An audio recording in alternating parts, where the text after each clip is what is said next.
5 nations. The new BRICS Development Bank, which has already become a credible alternative to existing Western development institutions, has a great role to play in these efforts. It is only natural that enhancing connectivity and creating new resilient transport routes has become a shared priority in cooperation between our 5 countries. In this context, the BRICS Business Council's initiative to elaborate modern intermodal logistics solutions and develop railway transport corridors is of particular importance. For this part, Russia actively works to redirect its traffic and logistics flows to reliable foreign partners, including BRICS states. Our flagship projects include the Northern Sea route and the new international North-South transport corridor. These 2 major transport routes aim to provide the shortest and most cost-effective trade route to link major industrial, agricultural, energy hubs with consumer markets.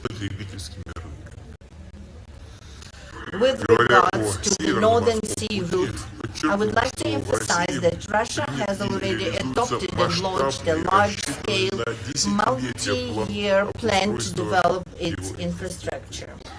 We intend to build fuel terminals, hub ports, to ensure connections with road and rail transport. Ice-breaking fleet is expanding, first of all by commissioning nuclear-powered vessels that have no analog in the world. As for the North-South transport corridor, it will connect Russian ports on the Northern Seas and the Baltic and with offshore terminals in the Persian Gulf and Indian Ocean, thereby providing opportunities to increase cargo transportation between Eurasian and African countries. Besides, this will certainly give impetus to developing new industrial, trade, and logistics facilities along those routes.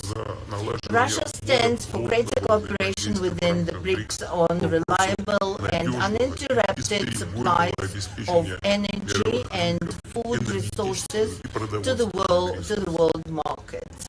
We are consistently increasing supplies of fuel, agricultural products and fertilizers to countries of the global south and making a significant contribution to strengthening global food and energy security, addressing acute humanitarian issues, and fighting hunger and poverty in the countries in need. All these issues in particular were discussed in depth at the recent Russia-Africa summit. For example, last year, trade in agricultural products between Russia and African states grew by 10% and amounted to $6.7 billion. In January-June this year, it increased by another record 60%. Our country is and will remain a responsible supplier of food to the African continent. Russian grain exports to Africa amounted to 11.5 billion tons in 2022 and almost 10 million tons in the first 6 months of 2023. And this is despite the unlawful sanctions imposed on us that seriously hinder the export of Russian food products and complicate transport, logistics, insurance, and bank payments. Russia is being deliberately obstructed in the supply of grain and fertilizers abroad, and at the same time we are hypocritically blamed for the current crisis situation in the world market.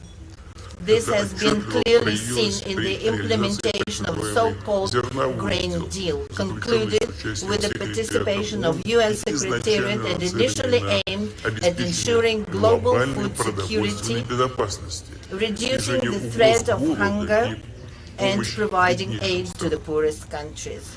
We have repeatedly drawn attention to the fact that in a year under the deal, a total of 32 million tons of cargo has been exported from Ukraine, of which over 70% have reached high and upper middle income countries, including the European Union, first of all, and only about 3% have gone to the least developed countries, less than 1 million tons. None of the terms of the so-called deal concerning the lifting of sanctions imposed